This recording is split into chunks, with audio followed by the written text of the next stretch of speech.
अब तक मीरा ने सबकी आंखों में धूल झोंक रखी थी। एक मासूम चेहरा, मीठी बातें और खुद को सबकी भलाई चाहने वाली औरत साबित करना। लेकिन सच्चाई कुछ और ही थी। धीरे धीरे जेडी को एहसास होने लगता है कि मीरा जैसी दिखती है वैसी है नहीं। आर्यवर्धन को पाने की चाह में वो हर हद पार कर चुकी थी।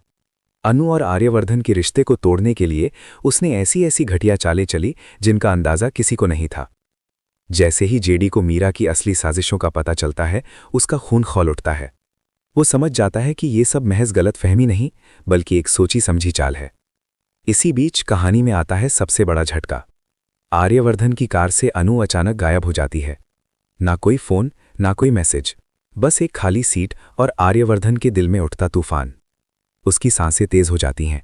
वो हर जगह ढूंढता है, हर जान पहचान वाले से पूछता है, लेकिन अनु का कोई सुराग नहीं मिलता। और तभी उसके मन में एक डरावना ख्याल जन्म लेता है। क्या इसके पीछे मीरा का हाथ है? बिना सबूत के वो किसी पर इल्जाम नहीं लगा सकता, लेकिन दिल मानने को तैयार नहीं होता। उसी वक्त जेडी का फोन आता है। फोन उठाते ही उसकी आवाज में गुस्सा, घबराहट और बेचैनी साफ झलकती है। मुझे अभी मिलो, बहुत जरूरी बात है। आर्यवर्धन बिना एक पल गवाए निकल पड़ता है। रास्ते भर उसके दिमाग में सवालों का सैलाब उमड़ता रहता है। क्या जेडी को अनु के बारे में कुछ पता चला है, या फिर मीरा का सच सामने आ चुका है? दूसरी तरफ मीरा अभी भी खुद को सबसे चालाक समझ रही होती है। उसे लगता है कि सब कुछ उसके कंट्रोल में है, लेकिन वो ये भूल जाती है कि झूठ की उम्र बहुत छोटी होती है।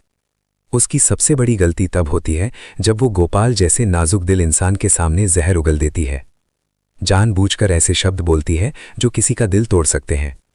गोपाल ये सदमा सहन नहीं कर पाते। उनकी तबीयत अचानक बिगड़ जाती है। हालात इतने बिगड़ जाते हैं कि उनकी जान पर बनाती है। ये सब देखकर जेडी का गुस्सा फूट पड़ता है। अब उसे कोई शक नहीं रह जाता कि इस हालात के पीछे सिर्फ और सिर्फ मीरा है। और फिर आता है कहानी का सबसे खतरनाक मोड़।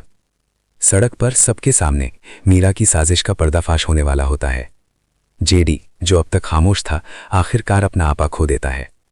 वो मीरा के सामने खड़ा होकर उससे सीधा सवाल करता है, तुमने ये सब क्यों किया? मीरा पहले बात घुमाने की कोशिश करती है, लेकिन जेडी के पास अब हर सबूत होता है। सच उसके सामने खड़ा होता है, नग्न और डरावना। गुस्से में आकर जेडी मीरा पर बंदूक तान देता है।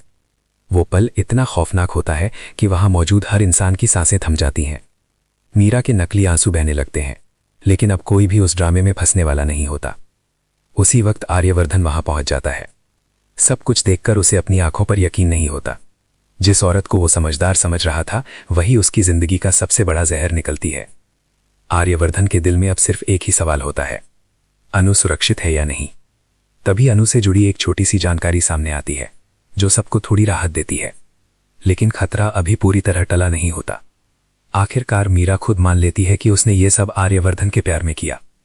लेकिन आर्यवर्धन साफ कह देता है, जिस प्यार में झूठ, साजिश और किसी की जिंदगी से खेलने की हिम्मत हो, वो प्यार नहीं, सिर्फ स्वार्थ होता है। ये शब्द मीरा के लिए किसी तमाचे से कम नहीं होते। अब बहुत देर हो चुकी होती है। जेडी सबके सामने मीरा की पूरी सच्चाई रख देता है। हर झूठ, हर चाल, हर सबूत सब उजागर हो जाता है। उधर अस्पताल से खबर आती है कि गोपाल की हालत में थोड़ा सुधार है। सब राहत की सांस लेते हैं। और फिर वो पल आता है जब आर्यवर्धन और अनु आमने सामने होते हैं। आंखों में आंसू, दिल में पछतावा और प्यार। बिना एक शब्द कहे सारी गलतफहमियां खत्म हो जाती हैं। अनु सच बताती है कि कैसे मीरा ने उसे गलतफहमी में डालकर दूर भेजा। आर्यवर्धन वादा करता है कि अब कोई उन्हें अलग नहीं कर सकता। मीरा ये सब देखकर पूरी तरह टूट जाती है। उसे समझ आ जाता है कि सच्चा प्यार कभी हारता नहीं, और साजिशों का अंत हमेशा शर्मिंदगी होता है। कहानी यहीं खत्म नहीं होती, बल्कि एक नई शुरुआत होती है। प्यार की जीत, सच्चाई की जीत और झूठ की करारी हार।